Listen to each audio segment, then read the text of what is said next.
At yun nga po ay dahil naudyukan na ng mga iskriba, yung mga tao na magalit kay Stephen, dito na po siya pinagbabato hanggang sa mamatayan na po.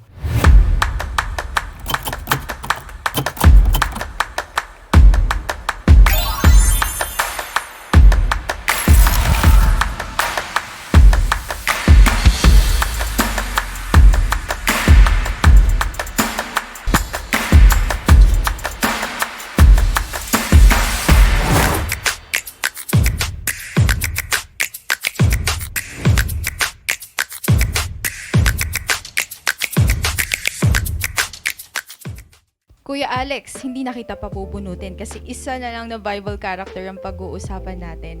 And that is Stephen. Kuya, can you share about Stephen's story? Okay po. Si Esteban o Stephen ano po sa English, isa po siya sa 7 napili ano po dahil nga po dumarami ng mananampalataya para po magkaroon ng mga mangunguna ano po. So si Stephen po ay isa sa 7 na tinatawag na deacon o diokno na napili ano po ng mga apostol ano po. Siya nga po ay pinagpala ng Diyos ano po. Sabi niya po dito sa Acts 6:8, pinagpala ng Diyos si Esteban at pinuspos ng kapangyarihan. Ano pa't gumawa siya ng maraming himala at kababalaghan sa harapan ng madla. Ano po? Yan nga po, tunay nga po na sumasa kanya yung banal na espiritu. Ano po? Ngunit, siyempre, hindi po tanggap ng mga naniniwala pa doon sa turo po ni Moises ano po na kasi pinangangaral niya na po dito si Jesus Christ ano po, kaya po umisip sila ng paraan kung papaano ulit na itong si Stephen ay kanilang maiaalis ano kung ano mang binabalak nilang kasamaan ano po. Sinabi po dito sa ngunit wala silang magawa. Tuloy ko po dito sa Acts 6 verse 10. Ngunit wala silang magawa sa karunungan ni Esteban na kaloob ng Espiritu. Kaya't lihim nilang sinulsulan ang ilang lalaki na magsabi ng ganito. Narinig naming nilalait niya si Moises at ang Diyos. Sa gayoy, naudyukan nilang magalit kay Esteban ang mga tao, ang matatanda ng bayan at ang mga iskriba. Siya'y sinunggaban nila at hinarap sa Sanhedrin. Ano po? Ayun nga po, tuloy ko na po, nagharap sila ng mga bulaang saksi laban kay Esteban. Ang taong ito'y wika nila ay walang tigil sa pagsasalita laban sa banal na templo at kasulatan ni Moises. Narinig naming sinabi niya na ang templo ay gigibain nitong Jesus na taga Nazaret na ito at papalitan ang mga kaugaliang ipinamana sa atin ni Moises. Yun nga po, dahil ayaw nga po nilang tanggapin ang Panginoong Jesus, kaya ito po ang naisip nila na paraan para magalit yung mga tao kay Stephen ano po. Yun nga po, hanggang nagtalumpati na po si Stephen sa harap ng mga tao. At yun nga po ay dahil naudyukan na ng mga iskriba yung mga tao na magalit kay Stephen, dito na po siya pinagbabato hanggang sa mamatayan na po. Dito po sa huling mga salita na sinabi ni Stephen na kahit nandoon na yung pagbabato sa kanya na po hanggang sa huling hininga niya, sinabi niya sa Panginoon na wag mo po silang parusahan sa mga kasalanan kanilang ginagawa hanggang sa malagutan na po siya na hininga. So dito nga po pinakita po ni Stephen yung kanyang pananampalataya na po kahit sa gitna ng kanyang kalagayan na stone to death nga po ang tawag doon ano po. At saka siya rin po yung unang Kristiyanong martir ano po na yun nga po pinatay sa pamamagitan ng pagbabato sa kanya ano po. Yun po ate. Ako, may tanong po ako. May tanong pala si ate. Ayun, may tanong si ate. Bakit po sa tingin nyo maraming naiinis, lalo na kapag nag-share tayo, di ba? Bakit kaya maraming naiinis o na-offend kapag tinatapat natin sila ng katotohanan? Kapag nagkakaroon tayo ng desire to share the word po, may mga tao na hindi nila ina-accept yung gospel. Nagagalit sila, nagiging defensive sila. Bakit kaya? Sige po, kay Jack. Para po sa akin, sa tanong niyo po, Ate Sahara, may yung mga tao na hindi nila na-accept kung ano yung totoo. Para po sa akin, siguro po, sarado yung utak nila sa or kulang yung kaalaman nila pagdating po sa banal na kasulatan sa ating Bible. So, kulang yung pag-aaral nila, kulang yung kanilang yung kumbaga nililimit lamang nila ang kanilang sarili sa ganitong katuruan lang. Kung hindi nila pinag-aaralang mabuti at ayaw nila tanggapin sa sarili nila, tulad yan sa buhay po ni Samuel, yung mga ni Stephen po, sa buhay po ni Stephen, na parang ayaw nila, yung parang mataas ang tingin nila sa sarili nila, na ayaw nila na parang malamangan ba na mayroong isang tao na nakakahigit sa kanila. Sa akin naman po, siguro dahil complacent na sila, nagagawa nila yung mga bagay nilang gustong gawin.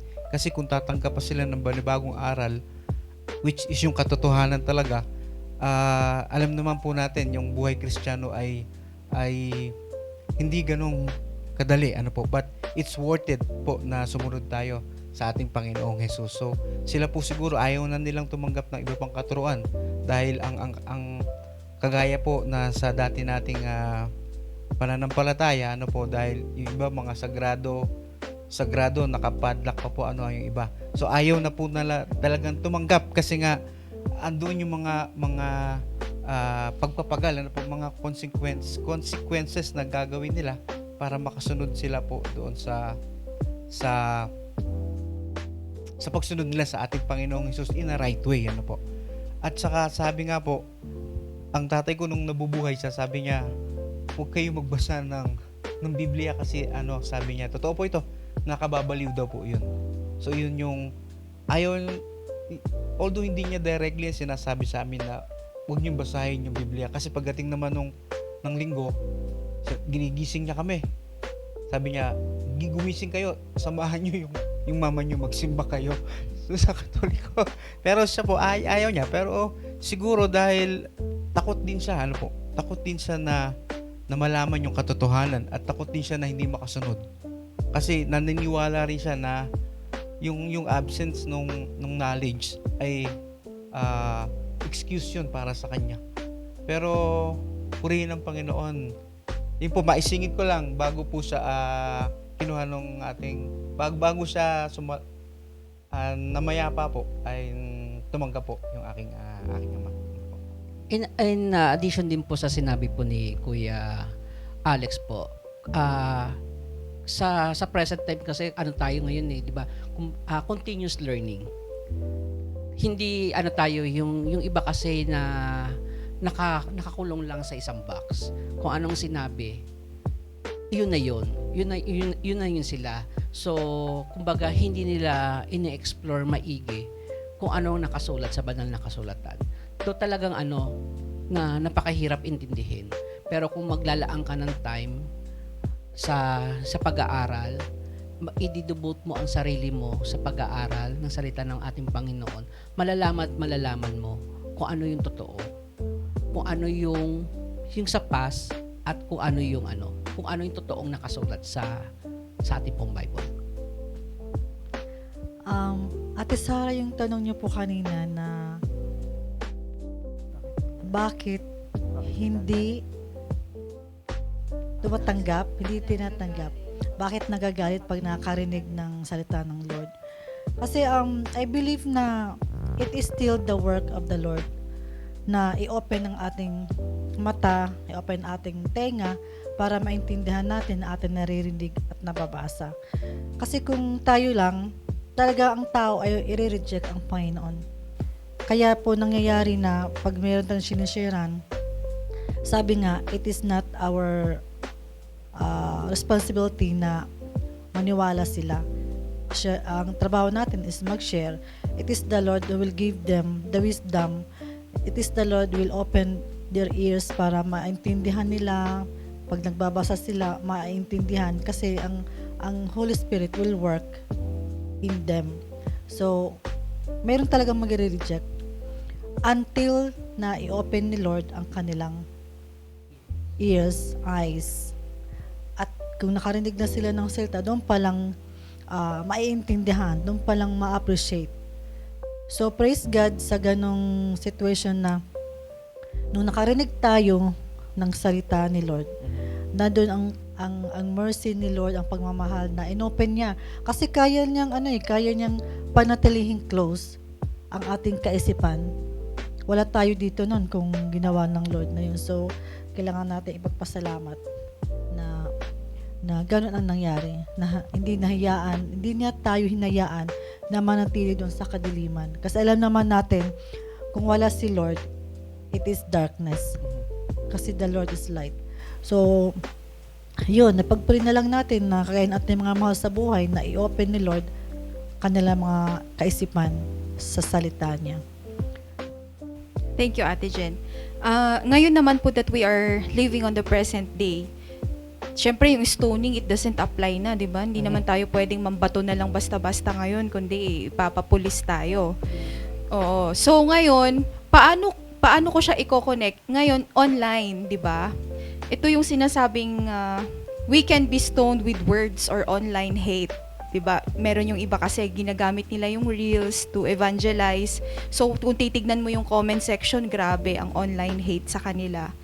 So, pwede rin namang rejection, lalo na sa mga bagong tanggap, diba? Rene-reject sila ng mga family members nila. Kapag ikaw, kapag tinanggap mo yan, hindi ka na namin ituturing na kapamilya, parang ganun. So, para po sa mga ganitong mga pangyayari, yung modern day stoning. Naranasan niyo po ba ito? Ako naranasan ko that the first time I invited yung family ko to worship the Lord sa in a Christian way, hindi doon sa dating pananampalataya. Hindi naman sila agad na sumunod eh. Hindi agad sila nakinig. So, at first mahirap. Kasi nga, alam mo naman ang katotohanan, tapos nakikita mo yung parents mo, hindi doon nagsisimba. So, parang masakit na But by prayer na parati nating idudulog sa Panginoon, time will come na i-open ni Lord. So, dumating yung time na ginamit ni Lord yung kapatid kong isa, yung bunso namin kapatid, kasi parang inano ko lang siya na sabi kong ganon, kasi mga bata pa sila, mga high school pa lang siguro sila nun. Sabi ko, after church magkakain tayo sa restaurant. Alam mo, mga bata gusto ng Jollibee, gusto ng ganon. So yun, doon nagsimula. So after ng church, kain kami sa labas. Tapos nung bumalik na ako ng Saudi Arabia, yung mama ko, yung kapatid ko yung manabunso, siya nang dala sa mama ko. Pero before yun nangyari, ang daming struggle. Parang si Stephen, nag-struggle siya sa ganong paraan. Binato siya. Although ngayon nga, sabi niyo nga po, hindi na siya applicable. Pero yung constant na pag-deny nila sa invitation mo, sa invitation ni Lord, parang ganon na rin po ang nangyari. Na napakasakit ba na ganon na nire-reject. Ang rejection kasi masakit eh. But wag lang tayong manalangin sa ating mga mahal sa buhay. At stand sa ating faith. Kasi dumating yung time na talagang separate kami nagsisimba. Doon sila, dito ako. Pinanindigan ko talaga yun kasi hindi walang saya, walang galak. Nandun ka sa kabila. Iba na yung paniniwala mo, iba na yung pinapractice. So yun, mag-decide tayo kung ano ba talaga. So makikita man nila yon yung ating mga ginagawa. Makikita nila yung difference, and si Lord na ang bahalang maghipo sa kanila, mag-open ng kanilang mata at tenga. Kuya Alex, may gusto kang sabihin? Ayon lang po kay Ate Jen, po. So, di ba nakaka-bless po na malaman natin yung mga ganitong bagay sa buhay ni Stephen, na si Stephen is hindi lang siya puno ng knowledge, but he is also full of the Spirit, di ba? And he also serve whenever he's needed. And yung sinabi pa lang ni Kuya Alex na pinatawad niya yung mga persecutor niya, di ba? So, ang dami kong natutunan ngayong araw na to sa mga napag-usapan natin. Maraming salamat po.